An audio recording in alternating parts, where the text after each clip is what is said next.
Alright everyone, welcome to the second video of the Bookaholic Club.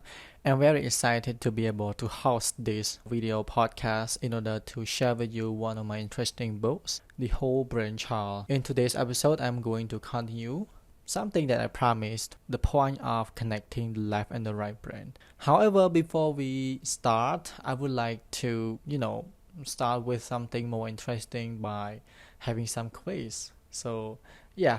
Let's do some stop and check and let's see if you still remember what we covered last week or not. Alright, the rule is pretty simple. You just have 5 seconds to answer each question, and there are 5 questions in total. So you can do anything, you can cheat, you can talk to anyone, but 5 seconds is your time. Alright, the first question is,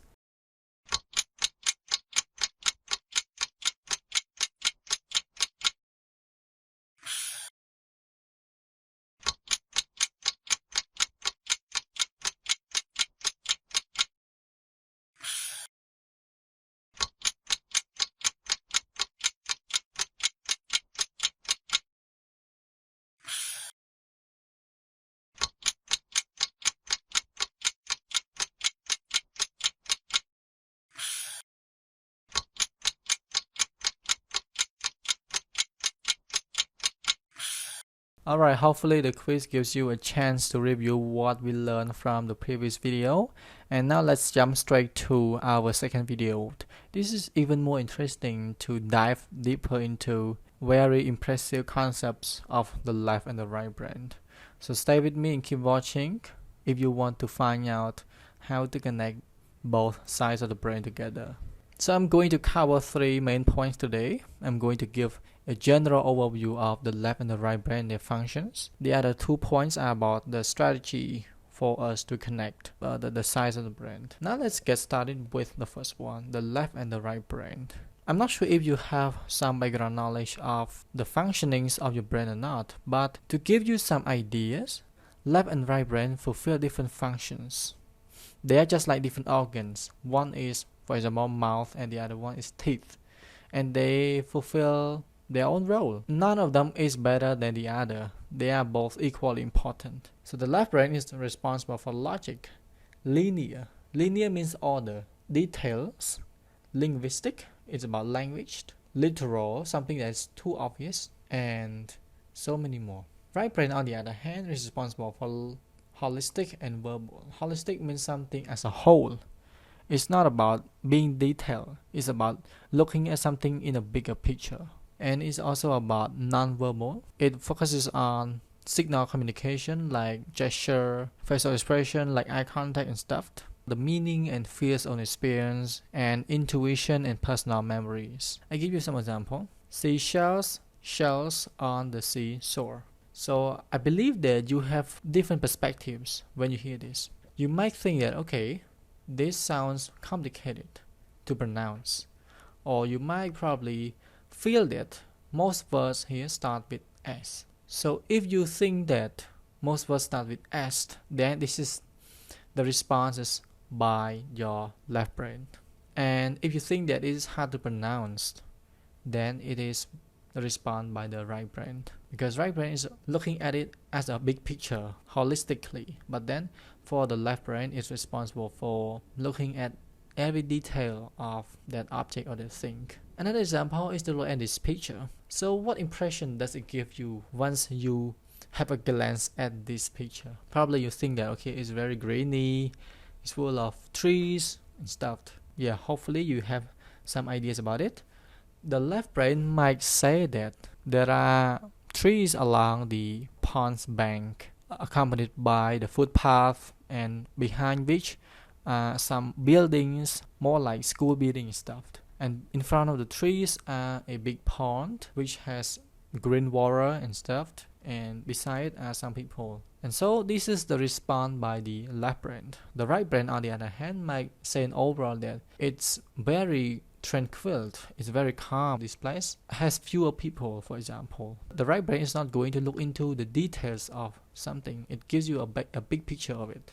Like, what impression does it give you before you look into the details of it? So hopefully you get some understanding of this. There's one quote from the book saying that while the left side focuses on the text, the right side focuses on the context. So one is on the text, like the verse that you read, and the other one is more the context. The context is more like the situation revolving around the text.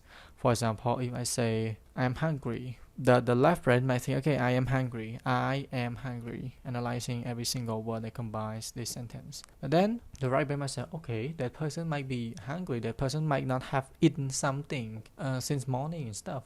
So it more like associate things with emotions. Besides this, I would like to give you some facts about it as well. Like during the first 3 years, children are right brain dominant. That means you are more likely to think or approach issues emotionally rather than logically. That's why you can see children when they are young, they don't really have enough thinking capacity to analyze issue, and they often make mental mistakes, and that is normal because they haven't developed it. Left brain logical thinking capacity yet. They often live their lives in the moment. When they want to do something, they will just forget what they are doing right now. Like maybe they are carrying some books, and then when they see the ladybug crawling on the street, they just drop all the books and squat down to see the ladybug. And it's normal. They just live in the moment. They don't care what they are doing. So that's why logic, responsibility, and time don't exist for them yet. But then this will emerge when they start asking why. The question of why implies the ability to think in a logical cause and relationship manner. And this is part of the left brain side when you start to know more about the reason and the cause and relationship. Now let's get straight to how we can connect both sides of the brain together to be able to achieve our goal and make our child become better decision maker and better citizens and more resilient and overcome any situations in their daily life way better. Strategy number 1 is to connect and redirect. As you know that both parts can be connected together, but what connects both two is called corpus callosum. You can look at the picture here. It's more like a bundle of fibers that connect both parts of the brain together, and it functions like a communication bridge for them to, communicate and talk with each other. Hey boy, I need this, I need that, and then they can work together like sibling or like a team if they know how to. And just don't conflict with each other when problems arise, because normally for young kids especially, when they see any problems and they get overwhelmed by it, mostly they are overwhelmed by the right brain and the left brain just fades away. So we want them to have access to both sides of the brain and manage to think in a very emotional and at the same time logical manner. So there's a key term that you should remember. If a person is completely dominated by the right brain side, that is called emotional flood. But then if the person is dominated by the left brain side, then it's called emotional desert. And as I mentioned previously, our goals as parents is to help children get through the difficult times and grow with them. We just don't want kids to survive as kids and then become adults so that you don't have to stress out with them, throwing tantrum and stuff. We want them to experience childhood at a level that they can experience difficulties and at the same time grow with them. In order to illustrate more, I would like to give you one scenario. Kanya had a conflict with her boyfriend and broke up because he ignored her. As parents, what are you supposed to do? Give you 3 options: to comfort her and then advise her to forget him, tell her off about not wisely choosing the right man, or ignore her and hope she will heal with time. Alright, so actually none of these options are probably right depending on the concept of whole brain child. So in fact, in the whole brain child, your job as parents is to do 2 things in order to deal with this situation. You have to connect with her right brain first. Connect with her emotionally, because if she is overwhelmed, she will not be able to have access to her left brain, which is a logical thinking part. So you need to tap into the right brain calm it down, and then that will open the door to the left brain side. You may use some comforting, nurturing techniques like using physical touch, using facial expression, nurturing tones of voice, and probably you can just be an active listener. And all of these techniques are called attunement. Attunement means you attune to someone's emotional needs. And once that person or your child is calm, then you can tell her about the logic like, okay, girl, I understand that you might have suffered a lot in a relationship. I know that nobody wants to be in a relationship with a wrong guy, but I just want you to, look into the situation again, and probably your boyfriend might have been too stressed out from anything and he made decisions on the spot. And probably you can reconcile the relationship by giving yourself some space, and hopefully you can, reconnect with him later, not now. So by doing this, your child has opened her left and right brain together in order to listen to you and follow you along. And one more thing that I quote from my friend, she said, sometimes you just want to be heard, and that is true. Some people, they don't want solutions. They want you to be an active listener, hearing what she wants to say or to express the sorrow and the distress, the pain that she has. However, remember that there's a boundary to this. Sometimes a child might have done it in order to manipulate your kindness and not take advantage of your generosity. So it's very important that you set the firm boundary and teach your child to act in a proper way. And there's a quote here you can see: you're a lifeguard who swims out, puts your arms around your child and help him to shore before telling him not to swim out so far next time. Alright, moving on to the second strategy, we call it naming to tame it, telling stories to calm big emotions. And this is pretty much also effective, that you ask your child to tell the story of the incidents that they face. For example, like your child was bullied in school, you can let him tell a story from start to finish. You must be an active listener and avoid judgment. Try to engage in a conversation and help your child express the events involving both emotions and language. They should cry, they should feel overwhelmed,